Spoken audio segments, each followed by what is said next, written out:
Welcome to another retro review, where I decide if we should revisit a game or go ahead and retire it. Today's game will be F.E.A.R. 2.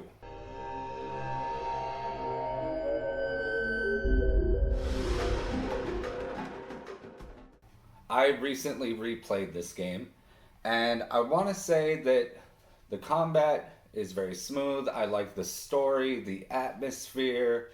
It's definitely a horror shooter, and so a lot of that plays into it. There are some very action heavy spots, but there's also just a lot of creepy atmosphere segments as well.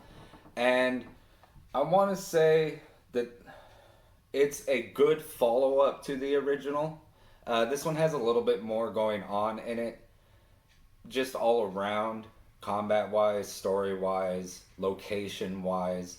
It's a little less corridor shooty, and a little more open ended. It has bigger environments, more open locations, and stuff like that.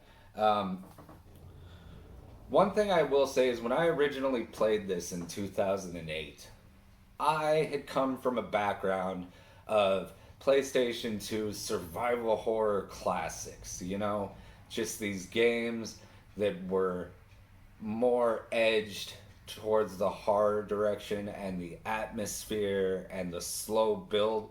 So when I originally played F.E.A.R. 2, I did lean more towards the more atmospheric segments and kind of felt that the action segments were a little too actiony. I mean, there's parts where you drive a mech, for instance.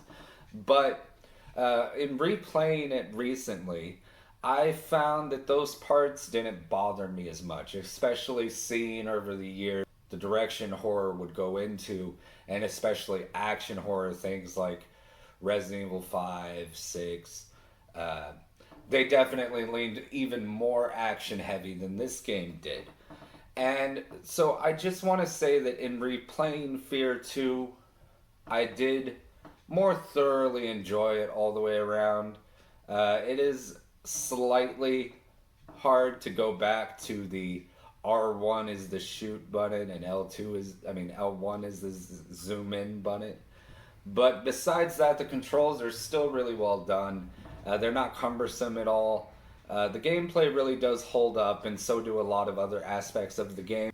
So, when it comes to F.E.A.R. 2, I'm going to go ahead and vote for a revisit to this game instead of a retire.